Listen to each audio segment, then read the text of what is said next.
Hi നമസ്കാരം പ്രിയ cinema സ്നേഹികളെ. 10 April 2026 തിയേറ്ററുകളിൽ release ചെയ്ത സിനിമയാണ് നമ്മൾ ചർച്ച ചെയ്യുന്നത്. അതിലേറ്റവും പ്രധാനപ്പെട്ട ഒരു ചിത്രമാണ് ഭരതനാട്യം 2 മോഹിനിയാട്ടം എന്ന ഒരു ചിത്രം.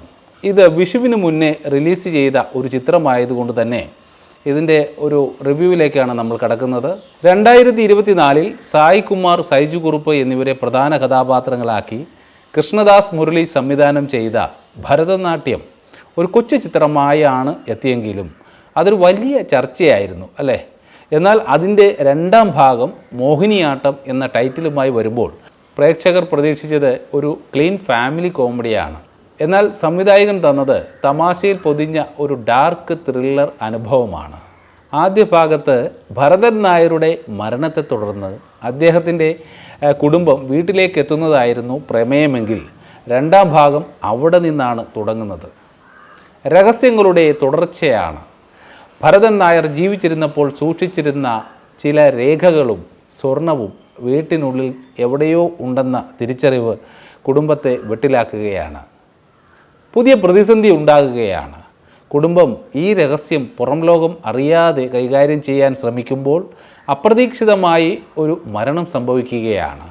ഒരു വശത്ത് തമാശയും മറുവശത്ത് പിരിമുറുക്കവും നൽകുന്ന രീതിയിലാണ് ഇതിൻ്റെ പ്ലോട്ട് വികസിപ്പിച്ചിരിക്കുന്നത്.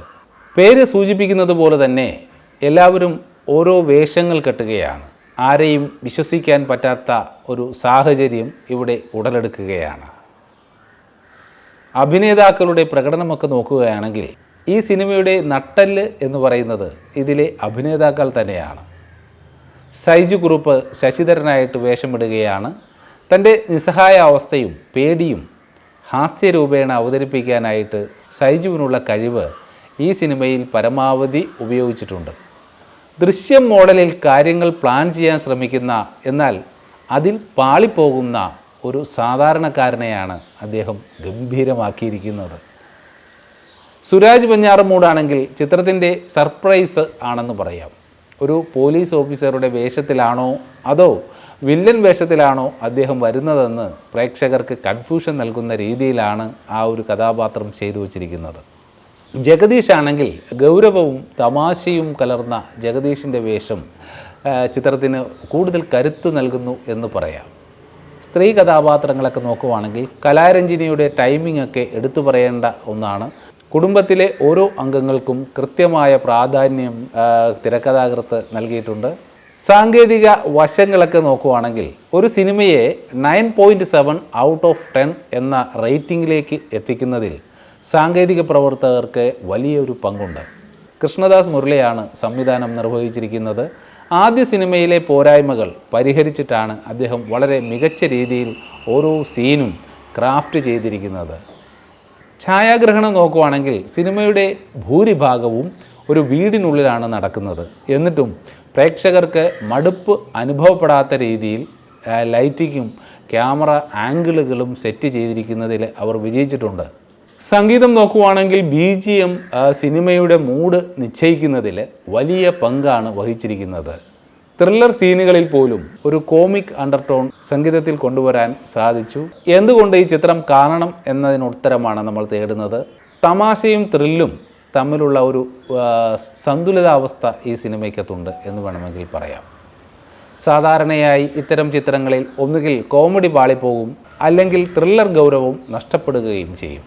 എന്നാൽ ഇവിടെ ഓരോ 10 മിനിറ്റിലും വരുന്ന ട്വിസ്റ്റുകളാണ് പ്രേക്ഷകനെ ഇരുത്തി ചിന്തിപ്പിക്കുകയും ചിരിപ്പിക്കുകയും ഒക്കെ ചെയ്യുന്നത്.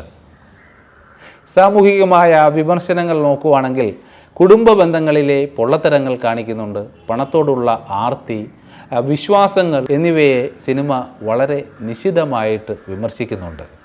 ഈ ചിത്രത്തിൻ്റെ പോസിറ്റീവ്സ് ആൻഡ് നെഗറ്റീവ്സ് നോക്കുവാണെങ്കിൽ പോസിറ്റീവുകൾ പറയുകയാണെങ്കിൽ ഒട്ടും ബോറടിപ്പിക്കാത്ത തിരക്കഥയാണ്, ലളിതമായ സംഭാഷണങ്ങളാണ്, ക്ലൈമാക്സിലെ അപ്രതീക്ഷിത ട്വിസ്റ്റുണ്ട്.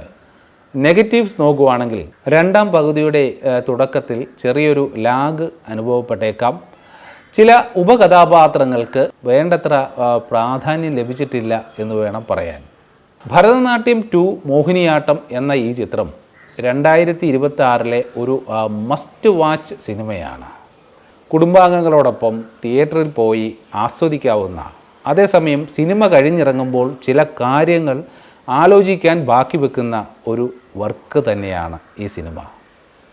നിങ്ങളൊരു ഡാർക്ക് കോമഡി ഫാനാണെങ്കിൽ ഈ സിനിമ നിങ്ങളെ നിരാശപ്പെടുത്തില്ല. സിനിമ നൽകുന്ന സന്ദേശം ലളിതമാണ്. മനുഷ്യൻ ആടുന്ന ആട്ടങ്ങൾ പലപ്പോഴും അവനെ തന്നെ വെട്ടിലാക്കും എന്ന ഒരു സന്ദേശമാണ് ഈ സിനിമയിലൂടെ നൽകുന്നത്. നിങ്ങൾ ഈ സിനിമ കണ്ടിട്ടുണ്ടെങ്കിൽ തീർച്ചയായിട്ടും കമൻറ്റ് ബോക്സിൽ നിങ്ങളുടെ അഭിപ്രായങ്ങളൊക്കെ രേഖപ്പെടുത്തണം.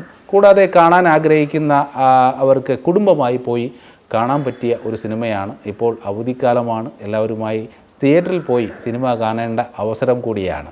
അപ്പോൾ താങ്ക് യു ഫോർ വാച്ചിങ്. അടുത്തയാഴ്ച പുതിയ സിനിമാ വിശേഷങ്ങളുമായി കാണുന്നതുവരെ this is Praveen Sreethankam. Take care. Bye by.